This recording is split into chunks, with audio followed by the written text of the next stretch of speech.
มาได้มาได้มาได้มาได้มาได้มาเด้อมาเด้อพี่น้องไปกันเลยค่ะมือนี้สีไปเก็บพักมาลวกกินกับ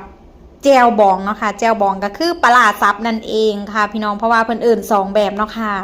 เฮากลับไปสวนเลยจ้าไปเก็บผักกาดดอกกับผักขมจ้าพี่น้องผักกาดดอกกับตอนนี้ก็สิขึ้นต้นสูงเบิดแล้วค่ะแล้วเฮาก็สิได้ปลูกผักใหม่แล้วล่ะค่ะพี่น้องเพราะว่าขึ้นสูงเบิดแล้วแล้วก็ต้นตำกระตัดกินเบิดแล้วค่ะพี่น้องค่ะ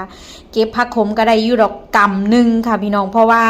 ต้นผักขมเกิดหลายอยู่ค่ะผักขมเกิดหลายอยู่ค่ะแต่ว่าตัดทิมเบิดค่ะพี่น้องมันโหกก็เลยเหลืออยู่2-3ต้นพอได้เก็บมาลวกกินกับแจวกับป่นค่ะอันนี้สิเป็นต้นผักกาดหน่อยเนาะค่ะผักกาดดอกของเฮานี่ค่ะอันเฮาตัดไปเพิ่นก็ปงขึ้นมาใหม่ค่ะ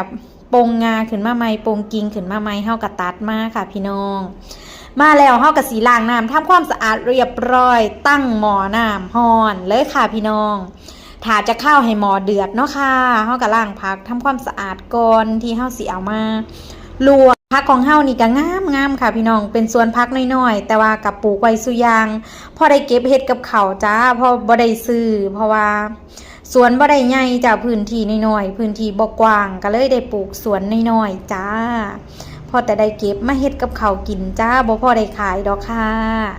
แต่ละมื้อแต่ละเดย์ของเฮาก็บ่มีหยังหลายเนาะจ้าหลังเลิกงานชีวิตก็สิประมาณนี้ค่ะพี่น้องเฮาก็สิใส่เกลือลงไปในหม้อจักหน่อยเนาะค่ะเพื่อที่บ่ให้มันจืดโพดแล้วเฮาก็สิรอจากข้าวค่ะพี่น้องหม้อเดือดคักๆแล้วเฮาก็สิใส่ผักของเฮาลงไปเลยใส่ลงไปอันนี้ก็สิเป็นผักกาดของเฮาเนาะค่ะแล้วเฮาก็สิใส่ผักขมลงไปน้ำผักขมหลงสนเรื่อยๆผักขมว่าสัตว์ผักขมค่ะพี่น้องผักขมอันนี้สิเป็นผักขมพันธุ์หน่อยเนาะค่ะมันมี2แบบมีพันธุ์หน่อยกับพันธุ์ใหญ่อยู่น้ำกันแล้วแต่สิตัดมาถึงต้นใดต้นก็ใหญ่เติบค่ะพี่น้องแห้งตัดแห้งโป่งมาพื้นผักขมนี่ก็ได้พออันซ้ำสิเก็บมากินโป่งงามว่าสันแห้งตัดแห้งงามแล้วเฮากะพร้อมค่ะพี่น้อง ต้มไข่มากินไข่ต้มแห้งค่ะพี่น้องมื้อนี้ก็สิต้มไข่ยางมาต้มอีกคือเก่าค่ะพี่น้องเบิ่งต้มหลายหน่วยแห้งไข่ก็ได้เพราะว่ามากินไข่ต้มค่ะพี่น้องแล้วผักของเฮาก็พร้อมเสิร์ฟเนาะค่ะอันนี้สิเป็นแจ่วบองเนาะค่ะปลาซับที่เฮาซื้อมาค่ะมื้อนี้บ่ได้กินป่นค่ะแล้วก็ปลาซับบ่เคยเฮ็ดเองจักเทื่อค่ะพี่น้องเพราะว่ายันมันบ่แซ่บส่วนมากก็มีแต่ซื้อมาค่ะลางเทื่อก็เพิ่นเอามาฝากแต่ต่างจังหวัด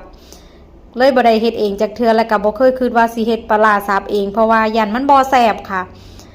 หน้าตาเป็นตาแซ่บซื้อ